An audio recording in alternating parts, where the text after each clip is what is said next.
여러분 안녕하세요. 기출 150문제로 한능검 1등급 맞기 신쌤입니다. 오늘이 그 18번째 시간인데요. 오늘은 조선의 사회와 문화에 대해서 공부해 보도록 하겠습니다. 그럼 문제풀이 바로 시작하겠습니다. 1번 57회 기출문제네요. 가기구에 대한 설명으로 옳은 것은 각 지역 출신 가운데 서울에 살며 벼슬하는 자들의 모임을 경제소라고 합니다. 경제소에서는 고향에 사는 유력자 중에서 강직하고 명석한 자들을 선택하여 가에 두고 향리의 범법 행위를 규찰하고 풍속을 유지하였습니다. 가를 설치하고 향임을 둔 것은 맡은 바를 중히 여긴 것이다. 자, 여러분, 경제소에 있는 관리의 고향이니 지방이네요. 지방에 가를 두고 향리의 법법 행위를 규찰하고 풍속을 유지하였으며 가를 설치하고 향임을 두었다. 따라서 가는 어디? 유향소네, 유향소. 따라서 이 문제는 유향소에 대한 옳은 설명 찾아라. 1번 주세붕이 처음 설립하였다. 이건 서원에 대한 설명이고, 2번 좌수와 별감을 선발하여 운영하였다. 이게 유향소에 대한 옳은 설명이네요. 2번 정답. 3번 중앙에서 교수와 훈도를 파견하였다. 이건 향교에 대한 설명이고, 4번 대성전을 세워 성현의 제사를 지냈다. 이거는 향교와 그렇죠, 성균과 모두 해당되는 내용이고, 5번 흥선대원군에 의해 대부분 철폐되었다. 5번도 서원에 대한 설명. 따라서 정답은 2번이었습니다. 자, 그러면 우리 유향소와 경제소에 관해서 간단히 정리해 보도록 하겠습니다. 우선 유향소라는 건 지방 양반 유향품관이라고도 하고 사족이라고도 하죠. 지방 양반으로 구성된 향촌 자치조직이다. 설립 목적은 수령을 보좌하고 향리를 감찰하고 풍속을 교정하기 위한 거다. 아이고, 목적은 아주 좋네요. 자, 그래서 내부에 향임이라는 임원도 설치되는데 대표적인 게 좌수와 별감. 좌수가 회장택이고 별감이 총무 아니면 실무 책임자 이렇게 생각하시면 됩니다. 자, 그리고 내부적으로는 사족 명단인 향안도 만들고 자율 규정인 향규도 제정하였다. 자, 그런데 이 유향소는 지방에서 자신들의 정치적 영향력을 확대하려고 만든 자치조직. 따라서 조선 초에 지방관 수령과 마찰을 빚기도 하였다. 그래서 이 유향소는 조선 초에 설치됐다, 폐지됐다, 설치됐다, 폐지됐다를 반복하는데, 우선 설치되었다가 태종 때 폐지되고 세종 때 다시 부활했다가 세조 때 다시 폐지되었다가 성종 때 다시 부활하게 된다. 자, 경제소는 이런 지방의 유향소를 통제하기 위해 서울에 설치한 기구다. 어떻게 통제한다? 그렇죠. 지방 출신의 중앙 고관을 해당 지역 경제소의 책임자에 임명한다. 어서 많이 본 건데, 고려시대 사신관 제도와 유사하죠. 자, 그래서 기능은 유향소를 감시 통제하지만 일정 정도 유향소와 중앙정부 간 연락 기능도 했다. 주 기능은 경제소의 책임자가 유향소의 그 임원인 좌수와 별감을 임명하는 것으로서 감시 통제하기도 하고 소통하기도 하였다. 자, 그런데 이 경제소는 선조 때 완전히 폐지가 되었다. 그러면 이 유향소의 좌수와 별감은 누가 임명한다?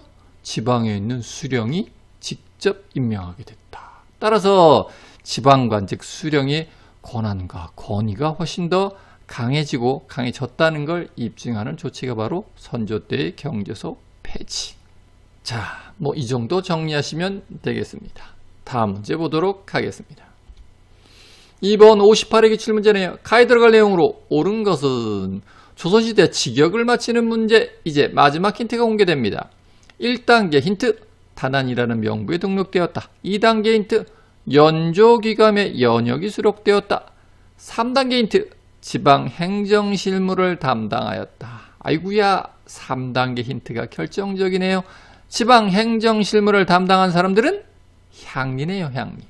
따라서 이 문제는 향리와 관련된 내용 찾아라. 가에 들어갈 내용은 당연히 향리와 관련된 내용이야 하니까 향리와 관련된 내용 찾아라. 1번 상피제의 적용을 받았다. 상피제의 적용을 받은 건 지방관, 수령이네요.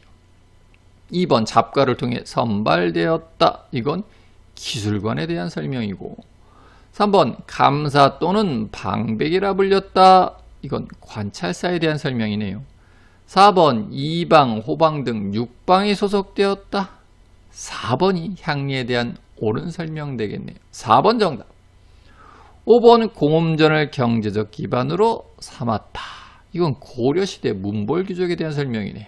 정답은 4번이었습니다. 자, 그러면 여러분 조선의 신분제 한번 간략하게 정리해 볼까요? 우선 조선은 법제적으로 양천제, 양인 아니면 천민, 천민 아니면 모두 다 양인. 양인은 과거 응시가 가능했고 이런 권리를 향유하기 위해서 조세나 공납, 역의 의무를 부과받았다. 천민은 노비나 백정, 무당 같은 사람들. 심플하네요. 천민 아니면 양인, 이게 양천제. 하지만 실제적으로는 반상제, 특히 반상제는 16세기 들어서 더더욱 심화된다. 반상제니까 양반과 상민 아니면 양반과 쌍놈을 구분하는 거네요. 아이고. 양반은 어떤 사람들? 우선은 15세기에는요. 이 양반이라는 명칭은 문반과 무반, 즉 동반과 서반 두 개니까 이 관직명에 대한 관직자에 대한 명칭으로 출발합니다. 그래서 문반과 무반, 동반과 서반이라서 양반. 하지만 이게 16세기로 접어들면서 상위 신분층을 의미하는 신분적 용어로 성격이 바뀌게 된다. 자, 이 양반들은 정치적으로는 관료층으로서 과거제와 음서로 고위관직을 독점하였고 경제적으로는 지주층으로서 토지와 노비를 소유하면서 경제적 부를 독점하였다. 그 아래 중인층이 있었죠. 중인은 양반과 상민의 중간계층으로서 넓은 의미의 중인은 기술관, 향리, 서리, 군교, 영리 등을 지칭하지만 또 좁은 의미의 중인으로는 그렇죠. 우리 잡과를 통해서 관직에 지출한 기술관, 의관이나 역관 등을 지칭하기도 하였다. 자, 그런데 이런 중인층은 직역이 세습되었고 문과 응시가 일정 정도 제한되었다. 자, 이 중인층 중에서 가장 숫자가 많았던 사람들은 향리. 향리는 지방행정의 실무를 담당하던 사람들로서 육방에 소속되어 있었고 정조 때 이런 향리들의 역사서가 편찬되는데 연조귀감이라는 책이었다. 자, 중인 밑에는 상민이 있었다. 같은 말로 평민이라고도 하고 양민이라고도 하고 이 상민들은 대부분 농민이었고 수공업자도 여기 속하고 상인들도 여기에 속했다.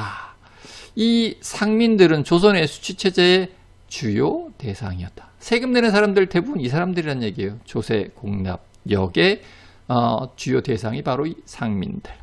그 아래에는 천민이 있었다. 천민의 대표는 노비. 노비는 사람 취급 못 받았습니다. 일종의 재산으로 취급받았고 매매도 되고 상속도 되고 일천즉천. 한 번 천민이면 영원한 부모가 둘 중에 한 명만 천민이면 그 자식도 천민이란 뜻. 천민에는 노비 이외에도 그렇죠. 백정 같은 사람들도 있었다. 이 정도 정리하시면 되겠습니다. 다음 문제 보도록 하겠습니다. 3번 53회 기출문제네요. 가에 들어갈 내용으로 옳지 않은 것은 15세기 조선 과학을 꽃피우다 기획의도는 조선 초 부국강병과 민생 안정을 위해 과학기술 분야에서 노력한 모습을 살펴본다. 1부 태양의 그림자로 시간을 보는 앙부일구, 2부 가 나오고 3부 외적의 침입에 대비한 신무기, 신기정가, 화차. 따라서 가 역시도 15세기 조선의 과학기술 분야와 관련된 내용이 나와야 되고 문제는 가에 들어갈 내용으로 옳지 않은 것. 따라서 이 문제는 15세기 과학기술과 관련되지 않은 것 찾으면 되겠네요. 1번 보겠습니다. 기기도서를 참고해 설계한 거중기. 거중기는 18세기 정조 때 정약용이 설계한 건데 한참 차이 나네요. 시기가. 1번 틀렸네요. 1번 정답. 2번 국산 약재와 치료법을 소개한 향약 집성방 15세기 의서 맞고요.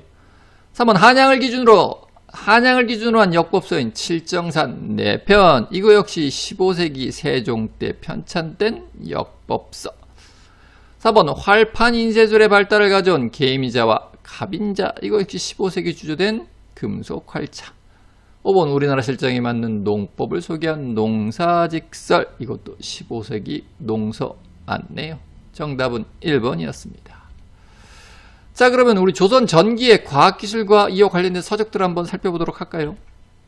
우선 호니와 간이라는 게 있었는데 이건 천체 관측기구로서 세종 때 만들어진다.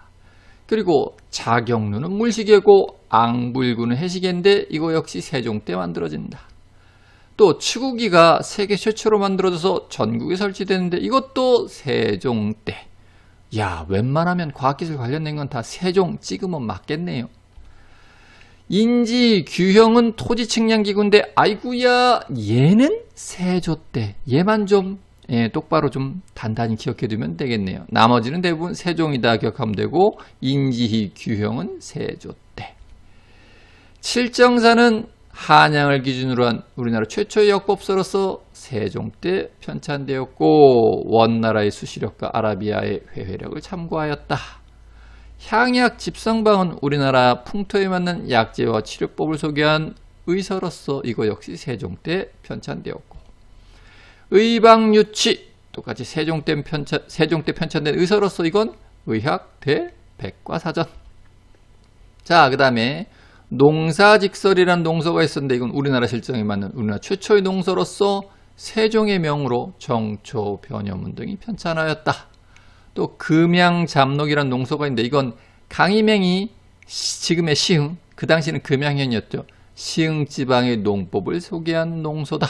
이게 성종 때 편찬된 책. 자, 그 다음에 금속활자도 보면 태종 때의 개미자가 있고 세종 때의 갑인자 기억해 두면 될 것 같고.